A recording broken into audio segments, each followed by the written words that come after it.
तो finally anthem biosciences कल के दिन मार्केट में ओपन होने वाला है।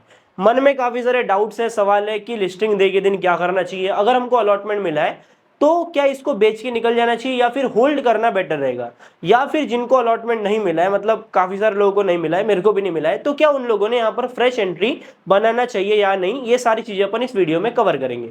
पिछला मैंने वीडियो बनाया था जहां पर अपन ने कंपनी को पूरा एनालिसिस किया था, ये 16 मिनट का वीडियो बना था, पर इस बार भाई इतना लंबा वीडियो नहीं होगा, क्रिस्प यहाँ पर आपको जानकारी मिलेगी, एकदम टू द पॉइंट अपन बात करेंगे और पूरी लिस्टिंग डे स्ट्रेटेजी मैं आपको बताने वाला हूँ। ठीक है, वीडियो को स्टार्टिंग से एंड तक एक सेकंड भी मत छोड़ना, नहीं तो भाई मिस इंटरप्रेट कर जाओगे और फिर भाई मतलब वाट लग सकती है। ठीक है, तो वीडियो को लाइक कर नहीं किया है तो लाइक कर लो, सीधा मैं आपको वीडियो में लेके चलता हूँ। ठीक है, सिंपल से बनाते हैं एंथम बायोसाइंसेस के सब्सक्रिप्शन के ऊपर मैं आपको एक बार याद दिलाना चाहूंगा कि इसका सब्सक्रिप्शन कितना पड़ा है, जो कि हमारे डिसीजन मेकिंग में काम करेगा, क्योंकि जितना ज्यादा सब्सक्रिप्शन उतनी ज्यादा डिमांड, जितना ज्यादा डिमांड उतना ज्यादा स्टॉक में तेजी। ठीक है, तो अपन एक ही सब्सक्रिप्शन देखते हैं, ज्यादा टाइम पास अपन करेंगे नहीं, सीधा मैं आता हूँ क्यूआईबीज के ऊपर।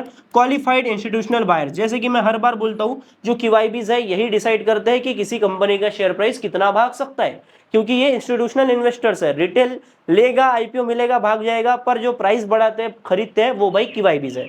यहाँ पर सब्सक्रिप्शन पड़ा है 192x का। ठीक है, मतलब 192 में से एक ही आदमी को अलॉटमेंट मिला है, एक ही इंस्टीट्यूशन जो एप्लीकेशन पड़ी उसको अलॉटमेंट मिला है, मतलब 192 जो चीजें है, मतलब इतने मल्टीपल में जो लोग हैं उनको यहाँ पर अलॉटमेंट नहीं मिला है। तो ऑब्वियस सी बात है लिस्टिंग डे के दिन यहाँ पर जो डिमांड है वो हाई रहेगी, और हाई क्यूआईबी पार्टिसिपेशन के कारण ही यहाँ पर काफी तगड़ा हमको ग्रोथ देखने को मिलता है लिस्टिंग वाले दिन। तो पहला तो भाई काफी तगड़ा पॉजिटिव है कि यहाँ पर डिसेंट ग्रोथ हमको देखने को मिल सकती है, और चांसेस कहीं ना कहीं ये भी बन रहे हैं कि ये लिस्ट हो जाता है उसके बाद में भी यहाँ पर तेजी बनी रहेगी। एकदम से जो अच्छे खासी लिस्टिंग के बाद में डीप आता है ना, उसके चांसेस थोड़े कम है, चांसेस कम है। अभी भी मैं क्लियर यहाँ पर नहीं आया हूं कि यहाँ पर नहीं होगा, चांसेस कम है, पर ये हो सकता है। ठीक है, बाकी एचएनआई पार्टिसिपेशन भी अच्छा है, पर क्यूआईबी का ही इतना तगड़ा अगर पार्टिसिपेशन आ जाता है 3000 करोड़ के आईपीओ में, तो ये बहुत बड़ी बात है। हम जनरली 100x का जो सब्सक्रिप्शन है वो बढ़िया मानते हैं, लेकिन वो 1000 करोड़ के आईपीओ में 100x हो गया तो भाई बहुत बड़ी बात है। ये 3000 करोड़ का आईपीओ है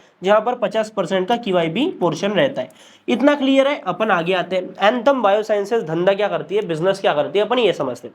कंपनी किस सेक्टर से आती है, CRDMO, फार्मा सेक्टर की कंपनी है। सिंपल से बनाती है enzymes, APIs, active pharma ingredients, और साथ में सप्लीमेंट, न्यूट्रिशंस और काफी सारी रिसर्च ये करते हैं। अभी CRDMO का मतलब क्या होता है, contract research development and manufacturing organisation. अभी बड़ी बड़ी फार्मा सेक्टर की जो कंपनीज होती है ना, वो सारे काम खुद नहीं कर सकती, तो कॉन्ट्रैक्ट बेसिस पर ऐसे कंपनीज को ये काम देते हैं। अभी CRDMO कंपनी जो है इंडिया में टोटल कितनी है, टोटल 19 है। ठीक है, अब ये 19 कंपनी जो काम कर रही है, यहां पर अपना एंथम बायोसाइंसेस कहां स्टैंड करता है ये क्लियर नहीं है, क्योंकि भाई यहां पर जो 19 कंपनीज है ना, इन सभी का मार्केट शेयर छोटा छोटा है, मतलब छोटे छोटे मात्रा में ये कंट्रीब्यूट करते हैं। इंडिया में ये मार्केट की साइज की बात करें अपन तो ये लगभग 25,000 करोड़ के करीब निकल के आ रहा है। ठीक है, वहीं पर मैं इसको बिलियन डॉलर्स में आऊँ तो लगभग 3 से 3.5 बिलियन डॉलर्स की ये जो है इंडस्ट्री अभी के टाइम पर CRDMO, जो कि इवेंचुअली 2035 तक ये हो जाने वाली है 25 बिलियन डॉलर्स की, मतलब यहाँ पर 22% का CAGR। ठीक है, यहाँ से एक और इंटरप्रिटेशन निकलता है, किसी भी इंडस्ट्री का 22% CAGR है, जहां पर कंपनी ऑलरेडी काफी बढ़िया कर रही है। बेंगलुरु में इनके 2 साइट्स है जहां पर ये अपना रिसर्च एंड डेवलपमेंट का काम करते हैं, तो अल्टीमेटली 22% के CAGR पे कंपनी में ग्रोथ देखने को मिलेगी, अगर अपन इसको लॉन्ग टर्म के लिए होल्ड करते हैं तो। मतलब यहां से मैं अगर 10 साल तक ये कंपनी को होल्ड करूंगा तो डेफिनेटली मेरे को 22% का कैगर मिलेगा, कम से कम, मतलब इंडस्ट्री के साथ में चलती है तो यहां पर मिल सकता है। लेकिन अपना मुद्दा क्या है, अपन शॉर्ट टर्म की बात करेंगे, अपन लिस्टिंग डे की बात करेंगे। ठीक है, तो सीधा अपन आते हैं आईपीओ के वैल्यूएशन के ऊपर, क्योंकि फाइनेंशियल वगैरह पूरा डीप में समझना है, तो मैं एंड स्क्रीन में ना 16 मिनट का वीडियो लगा लूंगा, आप उसको जाके देखना। और अगर आपका कोई थॉट बनता है कि भाई एंथम बायोसाइंसेस बहुत बढ़िया है, तो इसके बारे में मेरे को और समझना है, तो 16 मिनट का वीडियो जरूर देखना, मैं एंड स्क्रीन में लगाऊंगा। पर अभी के लिए अपन यहाँ पर पहले वैल्यूएशन का गेम समझते हैं। पहले अपने को प्राइस बैंड समझना पड़ेगा। देखो 540 रुपए से 570 रुपए का कंपनी ने इसका प्राइस बैंड रखा था। इसका मतलब ये होता है कि भाई 570 रुपए के भाव पर जिसको भी अलॉटमेंट मिला है उसको ये शेयर्स मिलेंगे, फिर इसके ऊपर जितनी भी लिस्टिंग होती है वो पैसा उसका है। ठीक है, ये इसका प्राइस बैंड है। अभी 570 रुपए पर शेयर के भाव पर इसका मार्केट कैप निकल के आ रहा है 32,000 करोड़ का। ठीक है, मतलब यहां पर एक डिसेंट सा हमको मार्केट साइज देखने को मिल रहा है। अब ऐसा नहीं है कि भाई बहुत ही बड़ा यहाँ पर मार्केट कैप है जहां से हमको ग्रोथ ही देखने को नहीं मिलेंगी, और ऐसा नहीं कि बहुत छोटा है जहां से एक रिस्क बढ़ जाता है, ऐसा बिल्कुल नहीं है। सीधा मैं आता हूँ प्राइस टू अर्निंग रेशियो पर, तो इसका पी रेशियो निकल के आता है इस प्राइस के ऊपर 63 का। ओके, इतना समझ में आ गया।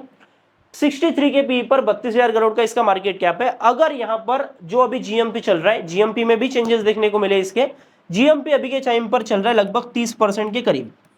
लो जी, अगर 30% के जीएमपी के हिसाब से हमको यहाँ पर लिस्टिंग देखने को मिलती है इनकेस, तो ये आपका हो जाएगा जो 63 का प्राइस टू अर्निंग रेशियो है ना, ये पहले मैं 25% गेन की बात करता हूँ। 25% गेन पर आपका 78 का पी हो जाएगा, ठीक है। और 30% गेन अगर हो जाता है, लिस्टिंग हो जाती है, तो आपका ये हो जाएगा पी 83 का। मतलब इस रेंज में आपकी लिस्टिंग देखने को मिल सकती है। मतलब 80 के पी रेशियो पर कहीं ना कहीं ये हमको देखने को मिलेगा। 80 के पी रेशियो पर कंपनी लिस्ट हो रही है। अभी मार्केट कैप नहीं बढ़ेगा क्या? मार्केट कैप 32,000 करोड़ से बढ़ेगा ना भाई, ठीक है। 32,000 करोड़ से ये मार्केट कैप आराम से 40,000 करोड़ पे चला जाएगा लिस्टिंग के बाद, क्योंकि ग्रे मार्केट में इनकी जो डिमांड है वो काफी ज्यादा तगड़ी है। इतना क्लियर है? तो 40,000 करोड़ का जो मार्केट कैप है, 80 का जो वैल्यूएशन है, वो क्या जस्टिफाइड है? अभी इसको समझने के लिए मैंने आपको इसके पहले एक साई लाइफ साइंसेज का एग्जांपल लिया था। तो यहाँ पर सीधा मैंने एंथम बायोसाइंसेज ओपन कर लिया वो अपने स्कैनेक्स के वेबसाइट पर, और जहाँ पर मैं हर एक चीज को एनालाइज करता हूँ। तो आप भी इस पे ही एनालिसिस कर सकते हो किसी भी कंपनी का, मैं डिस्क्रिप्शन में लिंक डाल दूंगा। तो यहाँ पर आपको क्लियरली देखने को मिल जाएगा कि इसका price to earning ratio P ratio 100 का है। अभी साई लाइफ साइंसेज क्या है, ये सीआरडीएमओ से ही आती है। अभी इसका जो साइज है ना कंपनी का, इससे छोटा है। 17,000 करोड़ की ये कंपनी है।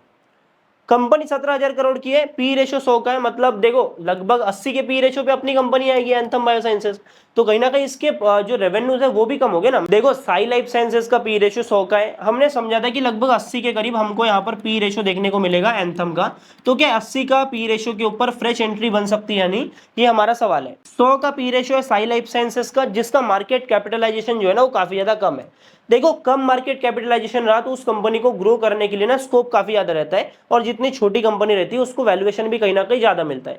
पर एक बार एक स्केल तक पहुंच गई कंपनी, मतलब अभी के टाइम पर ये लगभग 40,000 करोड़ तक पहुंच जाएंगी, तो यहां पर वैल्यूएशन मिल पाना इतना बड़ा 100 का पी रेशियो का थोड़ा टफ हो जाता है।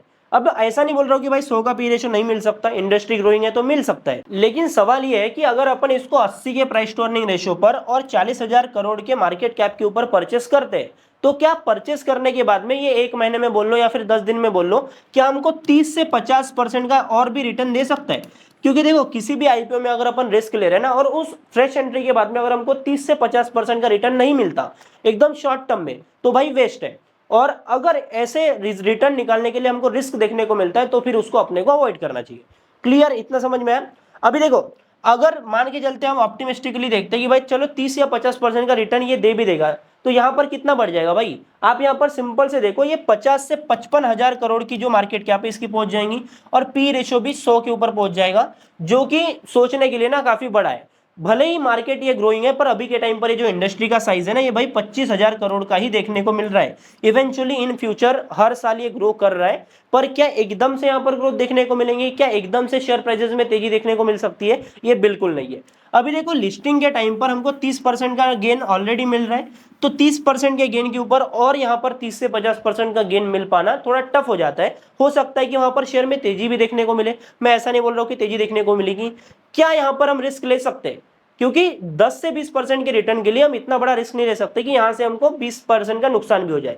इसलिए सिंपल सा फॉर्मूला ये है, अगले हफ्ते और भी ज्यादा मार्केट में आईपीओ आ रहे हैं। 4 आईपीओ तो मेन बोर्ड के ऐसे ही ओपन हो रहे हैं, एनएसडीएल का आईपीओ आ रहा है। तो अपन ट्राई करेंगे कि भाई जिनको यहाँ पर अलॉटमेंट मिला है, जैसे मेरे को 30% का यहाँ पर प्रॉफिट हो गया, तो मैं इनको सेल करूं जल्दी से, मार्केट में अपना प्रॉफिट बुक करूं और यहां से निकल जाऊं। और आगे जो आईपीओ आ रहे हैं, एनएसडीएल का बोल लो, ब्रिगेड होटल्स का बोल लो, या फिर इंडिक्यूब का बोल लो, यहां से मैं प्रॉफिट बनाने का ट्राई करूं। तो जिस तरीके से मैंने एंथम को पूरा कवर करा ना, उसी तरीके से आने वाले टाइम की सारे आईपीओस की एनालिसिस, सारी चीजें आपको यहाँ पर देखने को मिल जाएंगी। तो मैं इस चैनल को ना आप सब्सक्राइब करके रख लो और बेल आइकन को ऑल पे सेट कर देना, ताकि मैं जब भी आगे इन फ्यूचर वीडियो डालूं आईपीओस की, तो आपको सबसे पहले नोटिफिकेशन मिले और सबसे पहले आप उस आईपीओ का फायदा उठा पाओ। बाकी मैं एंड स्क्रीन में यहाँ पर एंथम का पूरा डिटेल एनालिसिस का वीडियो डाल दूंगा, 16 मिनट की वीडियो, तो आप इसको भी जाकर देख सकते हो अगर आपको कंपनी में और भी ज्यादा इंटरेस्ट है, सीखना है तो। बाकी मैं मिलता हूँ आपसे अगले नए वीडियो में। वीडियो को लाइक कर लो। बाय बाय, टाटा, जय हिंद।